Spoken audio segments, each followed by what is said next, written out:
Liver దాని infection. Liver అంటే ఎక్కడ ఉంటుంది అని అంటే ఈ సైడ్ ఉంటుంది.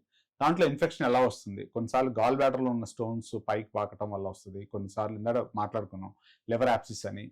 కొంతమందికి వైరల్ ఇన్ఫెక్షన్ రావడం వల్ల లివర్ ఇన్ఫెక్షన్స్ వస్తూ ఉంటాయి. సో, లివర్ అనేది ఒక పెద్ద ఫిల్టర్ బాడీలో.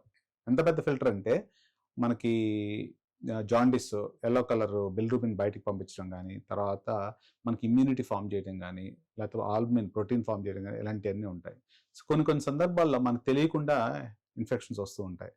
వైరల్ హెపటైటిస్ అంటాం. దీంట్లో ఏమవుతుంది అనంటే చాలా రకాలుంటాయి. ఏ, బి, సి, డి, ఈ అని. సో, దీంట్లో మనకందరికి తెలిసింది హెపటైటిస్ బి, హెపటైటిస్ సి. కానీ హెపటైటిస్ ఏ, హెపటైటిస్ ఈ మిగతావి బి అండ్ సి ఎలా వస్తాయంటే రక్త మార్పిడి వల్ల వస్తూ ఉంటాయి. కొన్నిసార్లు మనం తీసుకున్న నీరులో కూడా లేకపోతే మనం పట్టుకున్న ప్లేట్స్‌లో నుంచి కూడా ఇన్ఫెక్షన్ రావచ్చు. ఎస్పెషల్లీ మనకి వర్షాకాలం వస్తూ ఉంటుంది.